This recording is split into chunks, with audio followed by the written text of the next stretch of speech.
Hey guys, Phil here. Check out the new chroma key. Huh? Check that out, right? It's pretty nice. You can see some green right now. That's okay. That's okay. I'll figure that out. It'll be fine in the future. But it looks pretty good, I think. Anyway, today on In Case You Missed It, it's Natural Selection 2, an FPS RTS hybrid. Um, I think it does FPS RTS hybridism the best. I'm going to hop on the Aliens team because I think they're the most interesting. And I think you guys are really going to like it. Is there a way to turn off like the tips? Uh,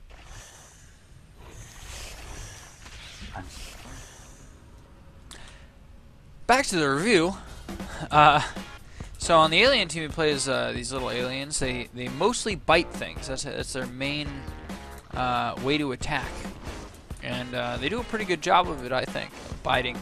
But it's difficult to bite things because you move so fast, but you don't want to stop moving because then you're an easy target. It makes the game very hard. This is a hard game. It's gonna be a game you gotta take some time with to get used to and get good at. I'm still not very good at it, but even when I'm not very good, I think it's very fun because of how kind of team-oriented this game is. I'll go into kind of what makes this game so good. It's such a great game that really encourages teamwork. But first we'll go into aliens. So when you're an alien, you've got your various skills, such as running on walls and ceilings, being able to bite, and as your commander kind of buys you upgrades, you gain more abilities, and you're able to become like better even as the base unit. Now there are other units you can be too, such as the Gorge. The Gorge builds things. He gets these tunnels that can help you kind of transport units faster. Any other friendly unit on your team can jump on in and go real fast from one place to another, and that looks really cool. They get these little babblers. They're these funny little guys that go and attack the Marines. You can be a Lurk, which is a flying guy. The flying controls are actually very good. Space to flap, and you hold space to glide. And you can shoot out things and also spray out a gas, like a poison gas that, if you're on the Marine team, you don't want to stand it because it hurts you. The Fade is this kind of teleporting, cloaked guy that uses blades to attack, and he's pretty spooky. And then there's the Onos, which is like the big tank character or class on the alien side. So let's something that I think really makes this game great for teamwork, and I turned off the voice chat so that I could actually give this review.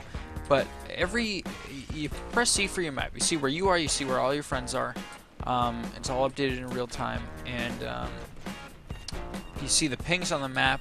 If you saw down there, there was a little red ping where something happened, and you notice that all these little places have names, just like easy to spot names, and it makes it so that the voice chat is very just quick. Like someone will shout out, "Hey, we need help at Crossroads," and you hit C, look at the map, you see Crossroads, you can see how to get there, and it's a great way to. It's just a really simple and concise, great, well-designed little bit that I think really makes this a great game to hop in with some friends, for you to say, all right, hey guys, let's get on over to Crossroads. Let's go fight some guys at Crossroads or whatever. I don't know what I'm doing right now. I'm looking at the map, walking into the gunfire. Destroy the Marines' arms lab to cripple their firepower and armor. Here's another great feature, I think. These little tooltips that show up when you die. So I haven't played in a long time, and I noticed that they added grenades to the game since I last played, and they threw in a tooltip to kind of inform me of that. And when I died, I noticed it, and it's a really cool, just kind of way to kind of keep you.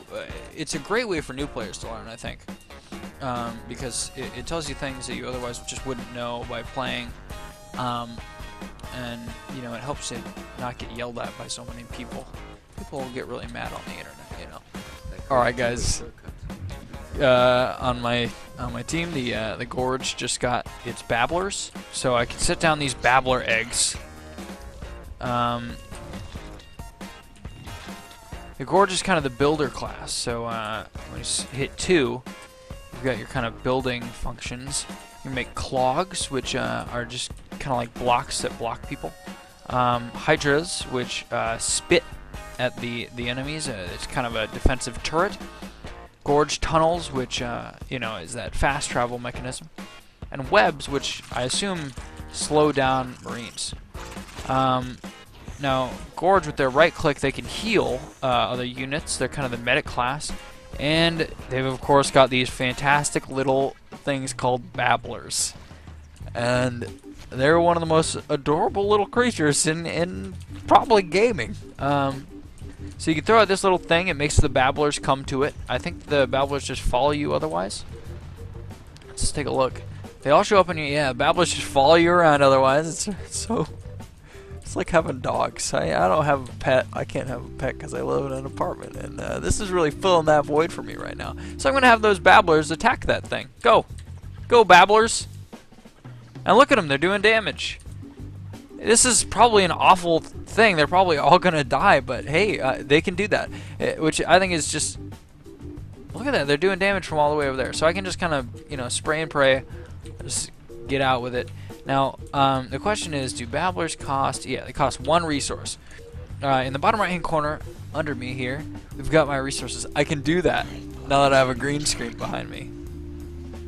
I'm so excited about this. Anyway, yeah, under me here, we got the resources. And you gain that based on the amount of harvesters you have. Like this one right in front of me.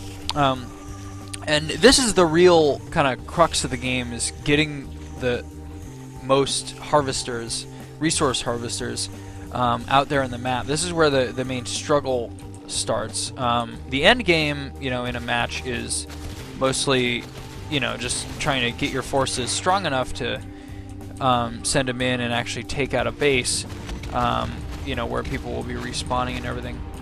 But getting to the point where you can actually afford to,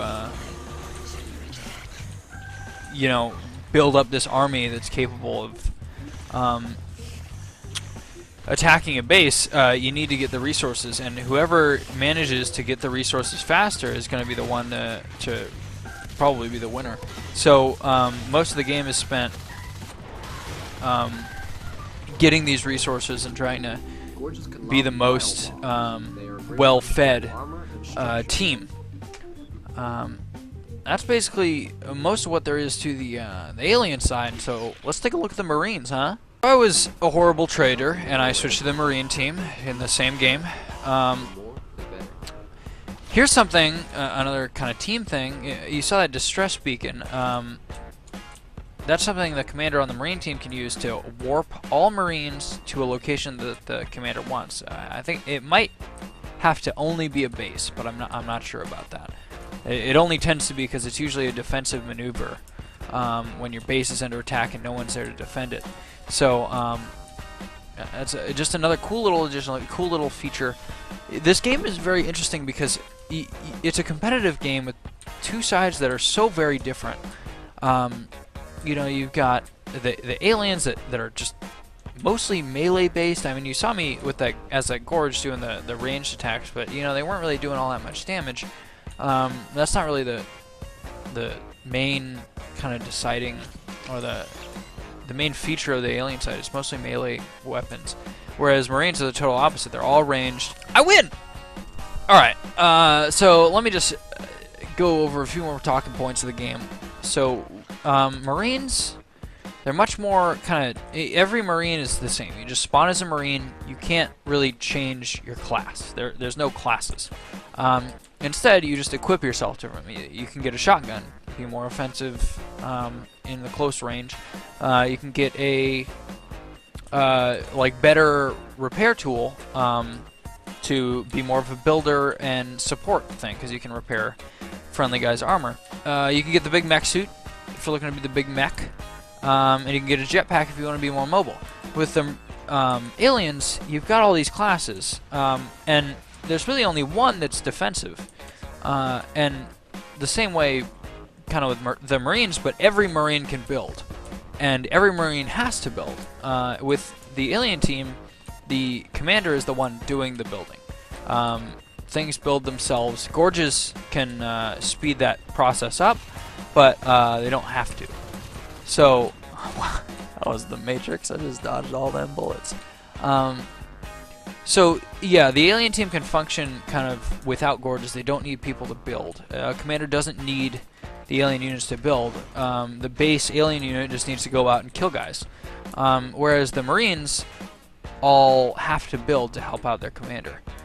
That's, you know, the way the commander actually gets things built is by having his little alien guys, or his little Marines do it. You know, the alien team, it's so different. You're kind of being a hunter, right? So if you can see here, I've got all these like life forms showing up in pink. Everything else is orange. This is my night vision, which you could turn on and off with the flashlight button. Whereas the Marines just get a flashlight. And, you know, it makes for much scarier gameplay when you're playing as the Marines, and much more kind of brooding, stalker-ish gameplay when you're playing as the aliens. The games can be pretty spooky when, you know, you're a Marine in a room where the power's out. The aliens can take out the power in a room, making it just go pitch black. And, you know, when you're sitting in this room with the lights out and you're just like hearing like little clinks-a-links of the aliens' feet running around you, it can be pretty spooky, and it's a lot of fun to kind of have that experience, you know, in a multiplayer game. The graphics are so beautiful, and the lighting is so good, and it really creates this pretty immersive kind of feeling when you're in those situations where it's dark and you know, you think you're probably gonna die because you're alone and all the lights have gone out because some alien just bit the power connector. It's very fun, and I mean that's the whole game is very fun. I highly recommend picking it up. You know, if you don't get it for $1, it's still worth it. There's a lot of time you can put into this. It's very competitive if you're into that sort of thing, but it's also very cooperative, and that's more what I'm into. And it does a very good job of being cooperative. So, Natural Selection 2 gets 10 babblers out of 10 babblers. Scores are arbitrary. Just get the game. I give it a get out of get, as opposed to a only get it on sale out of get, or a don't get out of get. So yeah, get this game. Thanks for watching. I do a new one of these every Wednesday of a game that's, you know, not new, but it's not old, so subscribe for that. We also do gameplay videos on Tuesdays and a series called Late to the Party on Thursdays. See you next time.